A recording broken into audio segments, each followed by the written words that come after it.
तर नमस्कार मित्रांनो, स्वागत आहे आपल्या आणि YouTube पेजवर. तर मित्रांनो, हा थोडा रेअर स्पेसिस आहे, जेणेकरून याला इंग्लिशमध्ये कॉम्युनियन लिझार्ड या नावाने ओळखला जातो आणि भरपूर ठिकाणी असा गैरसमज आहे, की हा जो लिझार्ड आहे, तो खूप अग्रेसिव्ह असतो. जेणेकरून माणूस जर जवळ आला, त्याच्या संपर्कामध्ये आला, जर त्यानं फुकलं, तर माणसाचे कलर चेंजेस होतात आणि हा वेनमस आहे, म्हणजे विषारी आहे.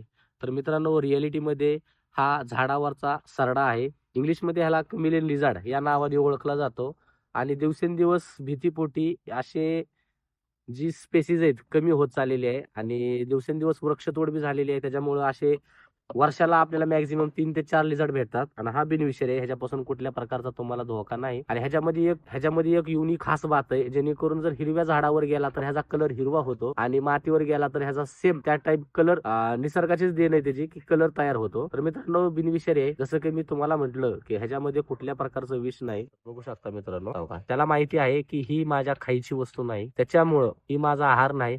त्याच्यामुळे तो बाईट सुद्धा करत नाही. बिनविषारी जातीचा जीव आहे आणि ह्याचे बाईटचे रेकॉर्ड बी खूप कमी आहेत. मित्रांनो, अशा प्राण्याला तुम्ही समजून घ्या, जेणेकरून अशा प्राण्याची आबादी वाढली पाहिजे. नाहीतर तुम्हाला असा एक दिवस येईल, की तुम्हाला हे फक्त फोटोमध्येच दिसतील.